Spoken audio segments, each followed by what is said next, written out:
آخرت کے لیے تو کچھ جمع ہی نہ کیا، مجھے فکر تھی تو مال کمانے کی، نیکیاں کمانے کی تو فرصت ہی نہ ملی، مجھے کاریں خریدنے، کوٹھیاں بنانے کی تو فکر تھی، لیکن جنت میں محل بنوانے کی تو کبھی فکر ہی نہ کی۔ سوشل میڈیا، فیس بک، یوٹیوب وغیرہ پر گناہوں بھرے کام کرنے کے لیے تو بہت وقت تھا، نماز و تلاوت اور نیک اعمال کے لیے کبھی فرصت ہی نہ ملی، دفتر جانے کے لیے تو آنکھ کھل جاتی تھی، مگر نماز فجر کے لیے اٹھنے کی توفیق نہیں ہوتی تھی۔ زندگی بس دنیا کی عارضی، فانی، چند روزہ مستقبل بنانے کی فکر ہی میں کٹ گئی۔ اب آخرت بھی آنی ہے، رب کریم کے حضور حاضر بھی ہونا ہے، زندگی کے ایک ایک عمل کا جواب دہ بھی ہونا ہے۔ اس بارے میں تو کبھی سوچا ہی نہ تھا۔ قبرستان سے گزر ہوتا تھا، مگر دل میں غفلت جمائے سر جھکا کر چپ چاپ گزر جایا کرتا تھا۔ جنازوں میں شرکت کے مواقع بھی ملتے تھے، مگر ان سے کبھی بھی عبرت نہیں لی۔ گلی محلے میں اپنے دوست احباب، عزیز رشتہ داروں، بلکہ اپنے گھر سے بھی جنازے اٹھتے دیکھے تھے، مگر میں نے بھی مرنا ہے اس کا تو کبھی خیال ہی نہ آیا۔ زندگی غفلت میں گزار دی، اب اعمال نامہ خالی ہے۔ کاش میں نے دنیا میں فکر کر لی ہوتی، کاش نیک اعمال کیے ہوتے۔ اب سنیے قرآن کریم کیا فرما رہا ہے۔ یا لیتنی قدمت لحیاتی، ترجمہ کنز ایمان، ہائے کسی طرح میں نے جیتے جی نیکی آگے بھیجی ہوتی۔ مدنی چینل کے ناظرین ذرا سوچیے تو صحیح کہ روز قیامت اگر ایسا ہو گیا تو کیا بنے گا۔ لہٰذا ابھی وقت ہے، آج ہی آخرت کی فکر کر لیں، آج قبر جگمگانے کی فکر کر لیں، قبر میں، حشر میں، پل صراط پر کامیابی پانے کے لیے اللہ کریم کے حضور جھک جائیں، رو رو کر توبہ کر لیجئے، گناہ چھوڑ کر اللہ کریم کی رضا والے کاموں میں مصروف ہو جائیں، اور دنیا کو آخرت پر ترجیح مت دیجئے۔ پارہ 25 سورہ شورى آیت نمبر 20 میں اللہ کریم ارشاد فرماتا ہے، من کان یرید حرث الآخرۃ نزد لہ فی حرثہ ومن کان یرید حرث الدنیا نؤتہ منہا وما لہ فی الآخرۃ من نصیب۔ ترجمہ کنز ایمان، جو آخرت کی کھیتی چاہے ہم اس کے لیے اس کی کھیتی بڑھائیں، اور جو دنیا کی کھیتی چاہے ہم اسے اس میں سے کچھ دیں گے، اور آخرت میں اس کا کچھ حصہ نہیں۔ صحابی رسول سلطان المفسرین حضرت عبداللہ بن عباس رضی اللہ تعالیٰ عنہ اس آیت کریمہ کی تفسیر میں فرماتے ہیں، جو بندہ دنیا کو آخرت پر ترجیح دے، مثلاً دنیاوی مستقبل کی فکر تو کرے مگر آخرت میں کامیابی فکر نہ کرے، تو اس کے لیے آخرت میں کچھ حصہ نہیں، اس کے لیے جہنم ہے، ساتھ ہی ساتھ یہ وبال بھی کہ دنیاوی مستقبل کے لیے اس کی فکروں کا کچھ نتیجہ نہ نکلے گا، اسے دنیا میں صرف وہی کچھ دیا جائے گا جو پہلے سے لکھا جا چکا ہے۔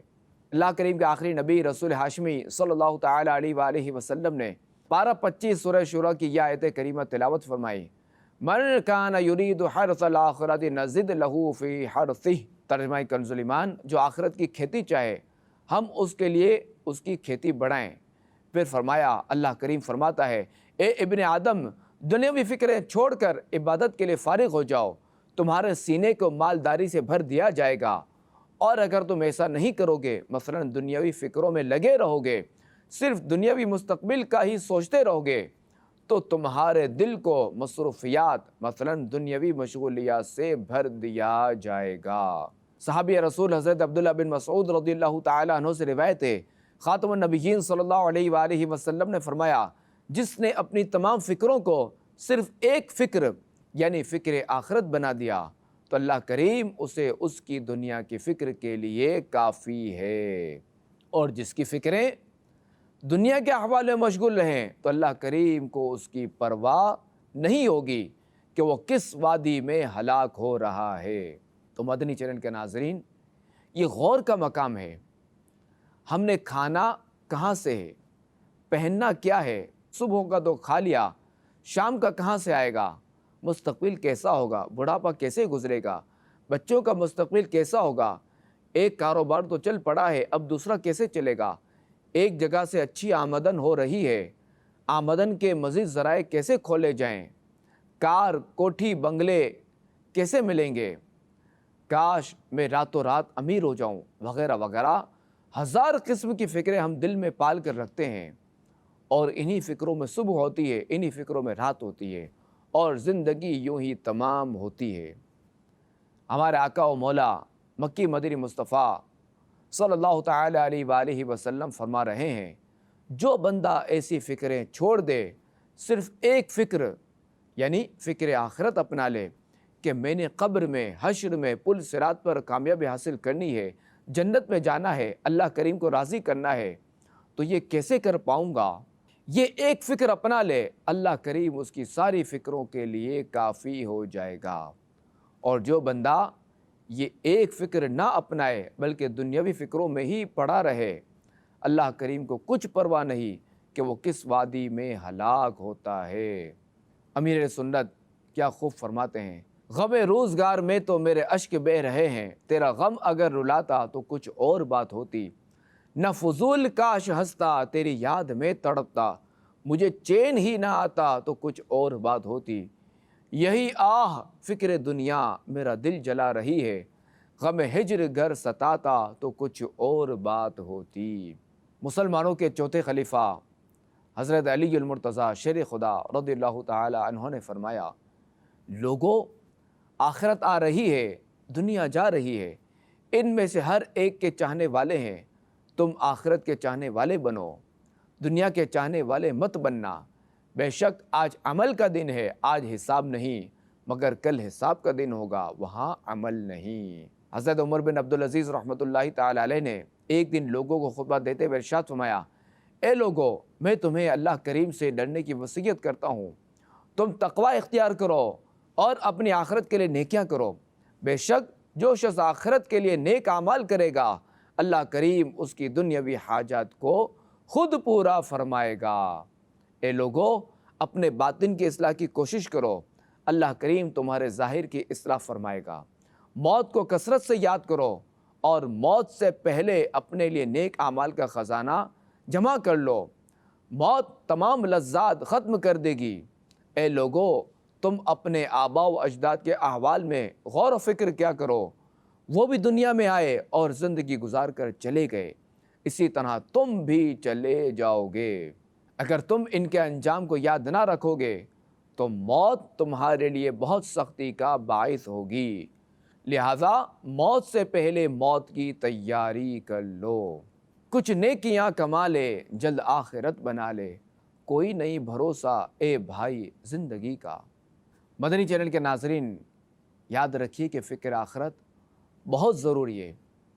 پارہ 1 سورہ بقرہ کی ابتدا ہی میں اللہ کریم نے اہل تقوی کے 5 اوصاف ذکر فرمائے، پھر فرمایا اولئک علی ھدی من ربہم واولئک ھم المفلحون، ترجمہ کنز ایمان، وہی لوگ اپنے رب کی طرف سے ہدایت پر ہیں اور وہی مراد کو پہنچنے والے، یعنی جن میں یہ 5 اوصاف ہیں وہی اپنے رب کریم کی طرف سے ہدایت پر ہیں اور یہی اصل میں کامیاب ہیں۔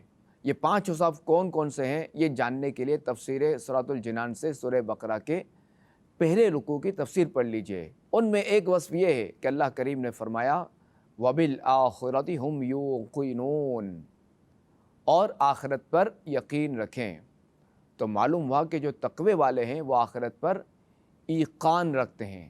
ایقان کا معنی ہے پختہ ترین یقین، کہ جس میں ذرہ برابر بھی شک و شبہ نہ ہو۔ جیسے کہ یہ ہاتھ ہے، یہ ہم جب اپنے ہاتھ کو دیکھتے ہیں تو ہمیں اس پہ کوئی بھی شک و شبہ نہیں ہے، واقعی یہ میرا ہی ہاتھ ہے اور یہ واقعی ہاتھ ہی ہے۔ تو اس طرح قیامت پر یقین رکھنا کہ قیامت آئے گی، آخرت کا معاملہ ہونا ہے، آخرت آئے گی، آخرت ہے، تو یہ ایقان ہے۔ اور جب کسی چیز کے متعلق اتنا پختہ یقین ہو جائے تو وہ دل اور دماغ پر چھا جاتی ہے وہ چیز، اور انسان اس کے خلاف کچھ سوچتا ہی نہیں ہے۔ اللہ کریم سے دعا ہے کہ اللہ کریم ہمیں خوب سے خوب آخرت کی تیاری کرنے کی توفیق عطا فرمائے، آمین بجاہ خاتم النبیین صلی اللہ علیہ وآلہ وسلم۔ یا رب جہاں بھی